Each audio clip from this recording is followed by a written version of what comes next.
أعوذ بالله من الشيطان الرجيم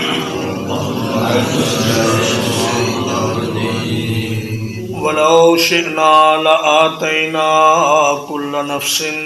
هداها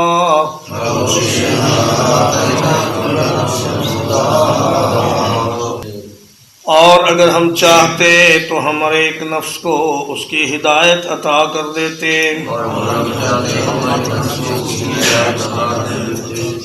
ولیکن حق القول منی لیکن میری طرف سے یہ بات پکی ہو چکی ہے لَأَمْلَأَنَّ جَهَنَّمَ کہ یقیناً میں ضرور بھروں گا جہنم کو من الجنۃ والناس اجمعین جنوں سے اور انسانوں سے اکٹھا کر کے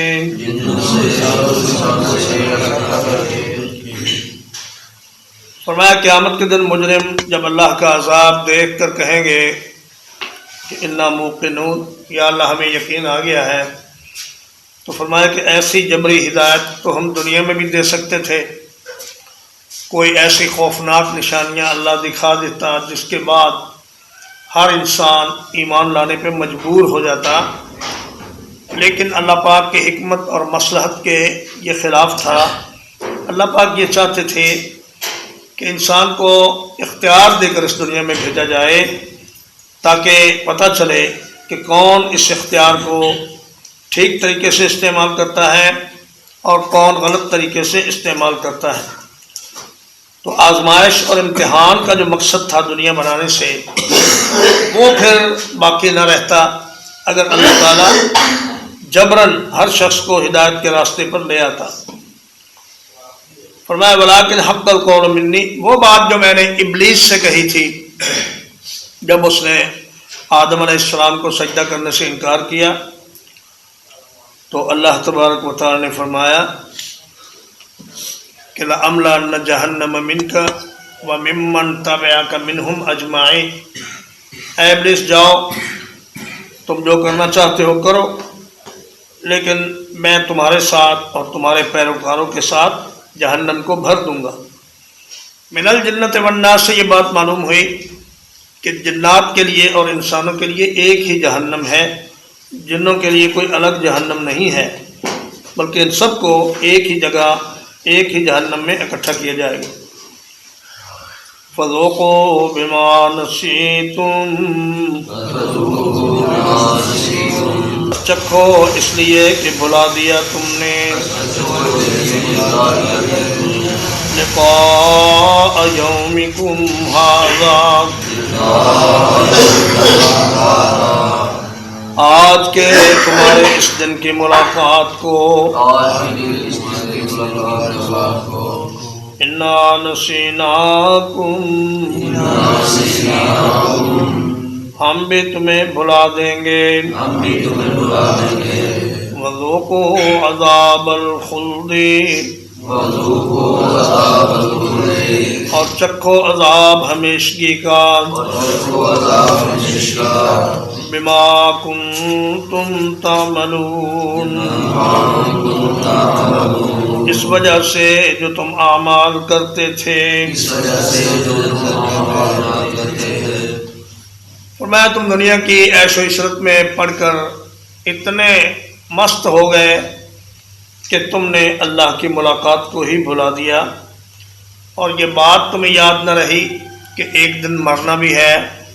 اور مرنے کے بعد اللہ کا سامنا کرنا ہے اور اس کے دربار میں حاضر ہونا ہے اور اپنے اعمال کا حساب دینا ہے۔ تم اس چیز کو بھول بھال کر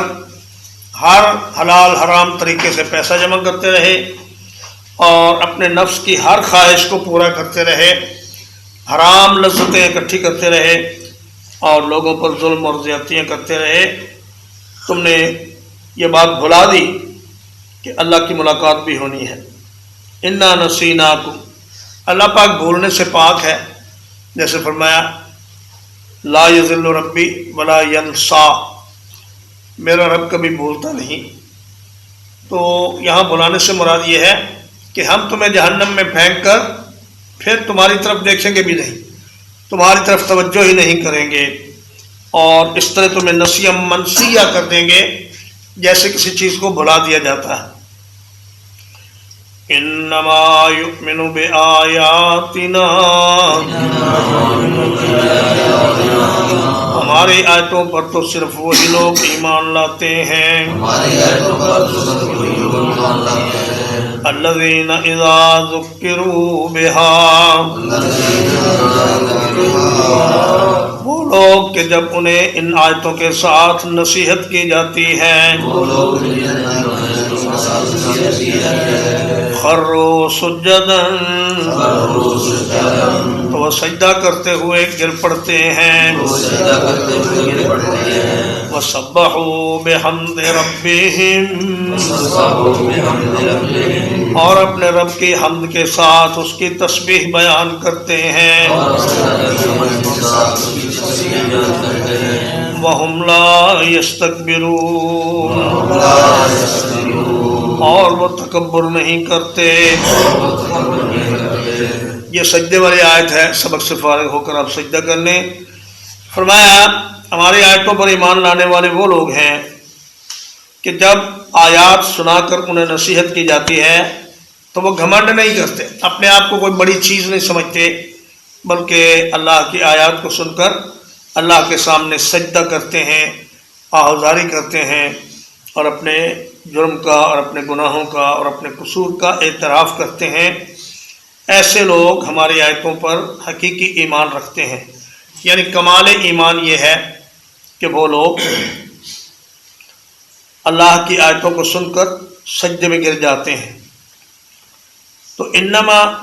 کلمہ حسر جو ہے یعنی صرف وہی لوگ ایمان لاتے ہیں، تو اس کا مطلب یہ ہے کہ ان کا درجہ ایمان کا کمال کا درجہ ہے۔ لیکن جو لوگ رات کے وقت عشاء کی نماز پڑھ کر سو جائیں اور فجر کی نماز جماعت کے ساتھ پڑھ لیں، تو نبی کریم صلی اللہ علیہ وسلم نے فرمایا کہ من صلی العشاء مع الجماعت فکأنما قام نصف اللیل، جو آدمی عشاء کی نماز جماعت کے ساتھ پڑھ لے گویا کہ وہ آدھی رات تک نوافل میں مشغول رہا۔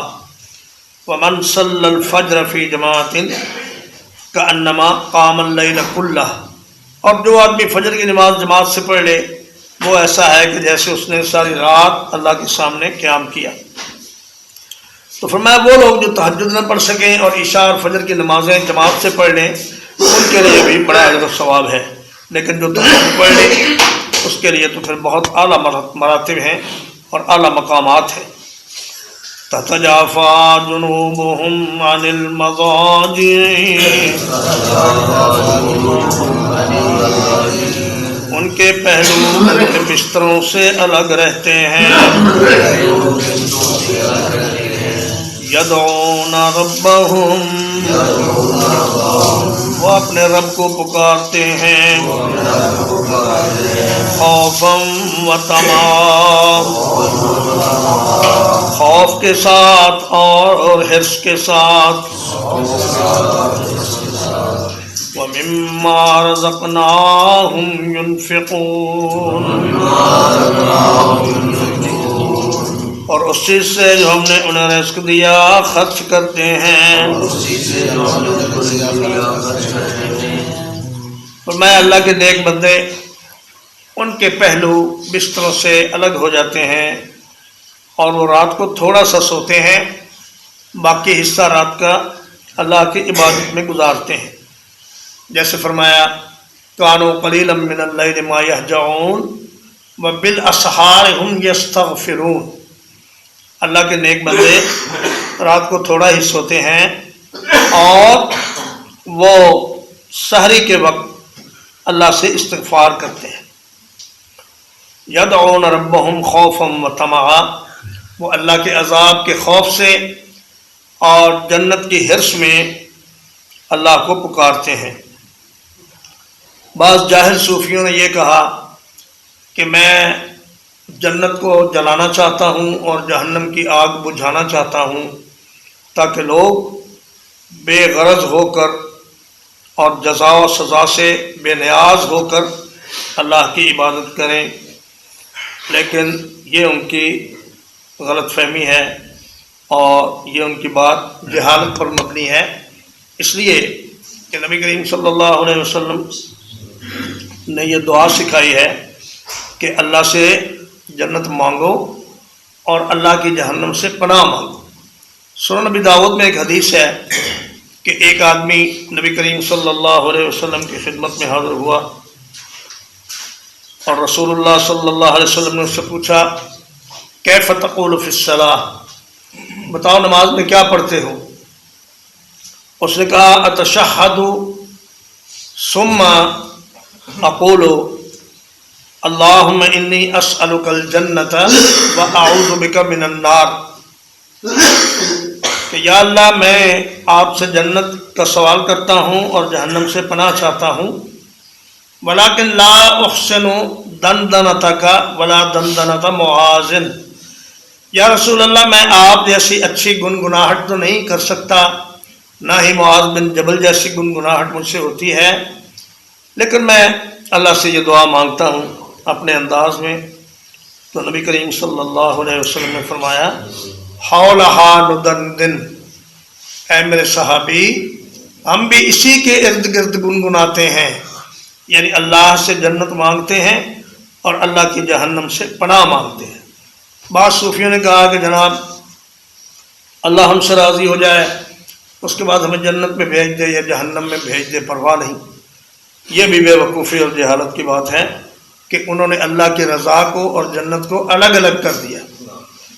جنت اسی کو ملے گی جس پر اللہ راضی ہوگا، اور جس پر اللہ ناراض ہوگا اسے جہنم میں جانا پڑے گا۔ ہمارے دور کے ایک شاعر نے کہا ہے کہ واعظ کمال ترک سے ملتی ہے یا مراد، دنیا جو چھوڑ دی ہے تو عقبہ بھی چھوڑ دے، اور کہا کہ سوداگری نہیں یہ عبادت خدا کی ہے، غافل جزا کی تمنا بھی چھوڑ دے۔ حالانکہ اللہ پاک فرماتے ہیں کہ یہ سوداگری ہے، ان اللہ اشتری من المؤمنین انفسهم واموالهم، آؤ مجھ سے سودا کر لو، اپنے مال اور اپنی جانیں مجھے دے دو اور مجھ سے جنت لے لو۔ اور فرمایا هل ادلکم علی تجارۃ تنجیکم من عذاب الیم، میں تمہیں ایک ایسی سوداگری نہ بتاؤں جو تمہیں عذاب علیم سے نجات دے دے۔ تو یہ کہنا کہ جنت اور جہنم کی پرواہ کیے بغیر اللہ کی عبادت کرو، یہ محض جہالت ہے اور بے وقوفی ہے۔ اللہ پاک نے حکم دیا ہے کہ مجھ سے جنت مانگو اور میری جہنم سے پناہ طلب کرو۔ فَلَا تَعْلَمُ نَفْسٌ مَّا أُخْفِيَ لَهُم، کوئی جان نہیں جانتی کہ کیا چھپایا گیا ہے ان کے لیے، من قرۃ اعین، آنکھوں کی ٹھنڈک سے، جزاء بما كانوا يعملون، یہ بدلہ ہے اس چیز کا جو وہ عمل کیا کرتے تھے۔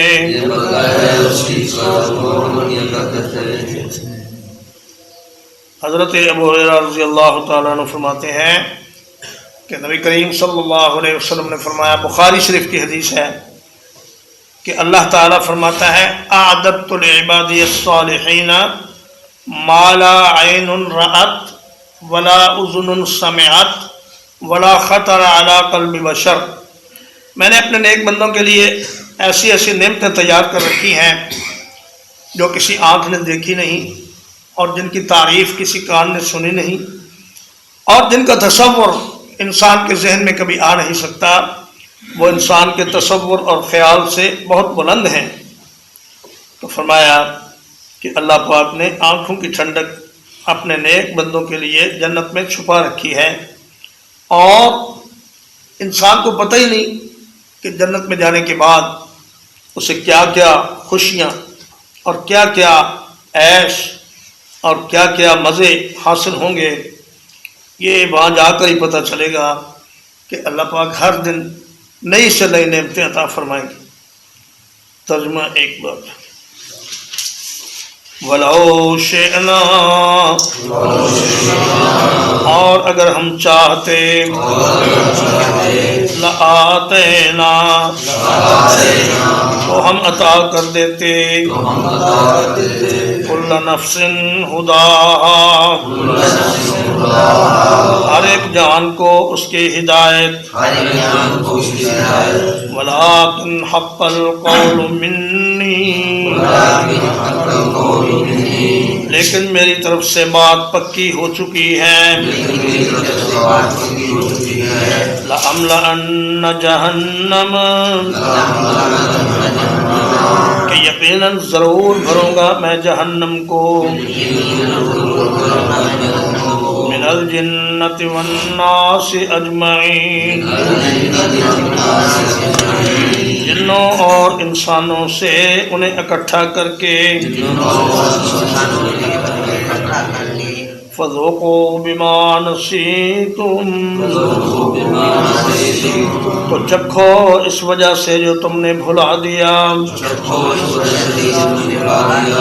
لقاء یومکم ھذا،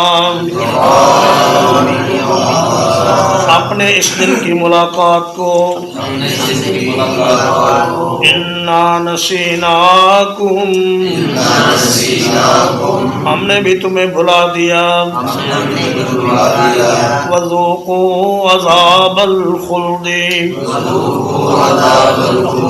اور چکھو عذاب ہمیشگی کا، بما کنتم تعملون، اس وجہ سے جو تم اعمال کرتے تھے، انما یؤمن بآیاتنا، ہماری آیتوں کے ساتھ صرف وہی لوگ ایمان لاتے ہیں، الذین اذا ذکروا بہا، وہ لوگ کہ جب انہیں نصیحت کی جاتی ہے ان آیات کے ساتھ، خروا سجدا،